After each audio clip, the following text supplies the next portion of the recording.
Septimus, sir, you've got to come. He wants all of you. Come on, quickly. All of us. Quick. You go. Yes.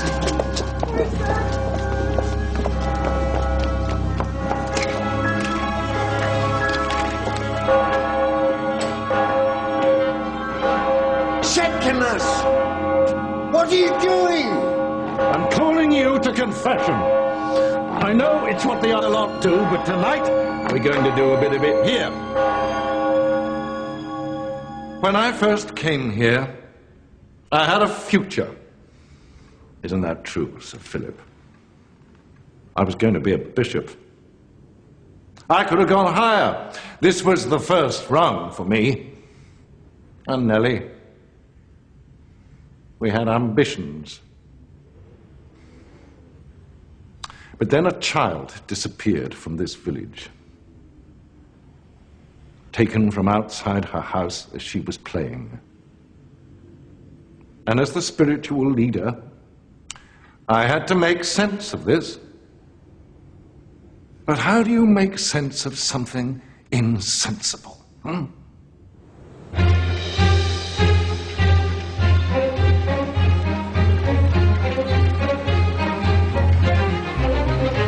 When Lily Waters was murdered in our village, Job Perry knew we all blamed him for it. And he came to me and he begged me for help, for guidance, for a friend. And I turned him out. I'm sorry, Amos. But that night your brother hanged himself from a tree because I hadn't helped him. I hadn't helped him. And later, I realized he was innocent of that crime. My wife revealed to me who'd taken that child and killed that child. And my wife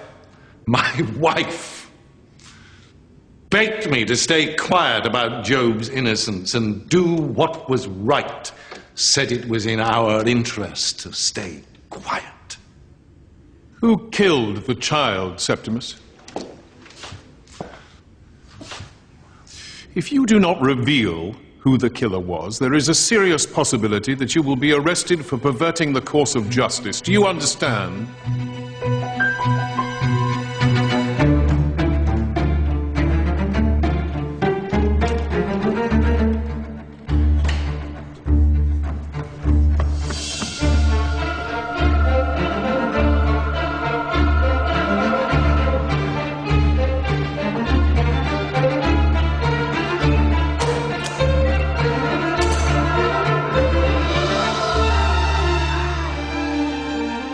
Some secrets have been buried too deep and for too long to be easily revealed.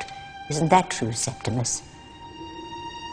The Perrys weren't the only family in these parts that suffered from the softness of interbreeding, were they, Septimus?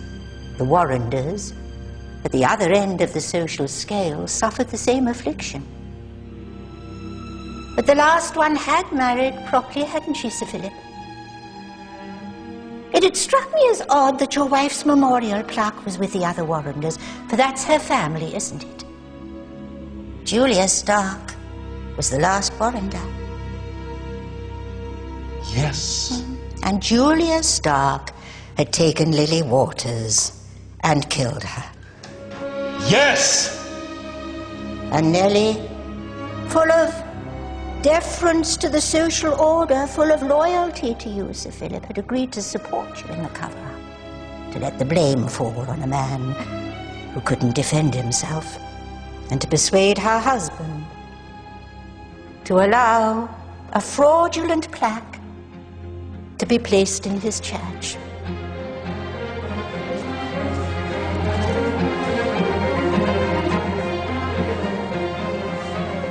Hansel and Gretel.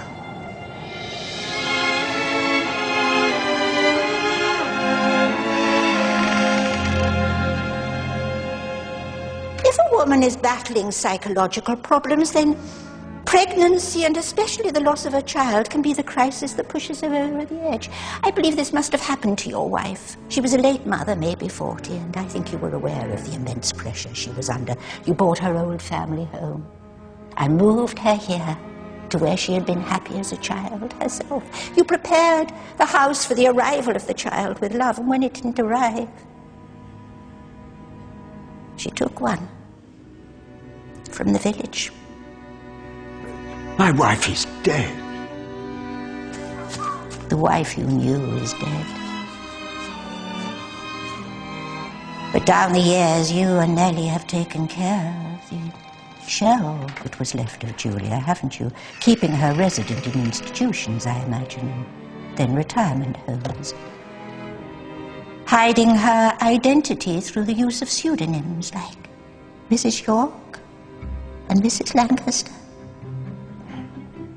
I think Colonel Beresford's aunt had stumbled across the truth at Sunny Ridge. Maybe she had recognized the name of the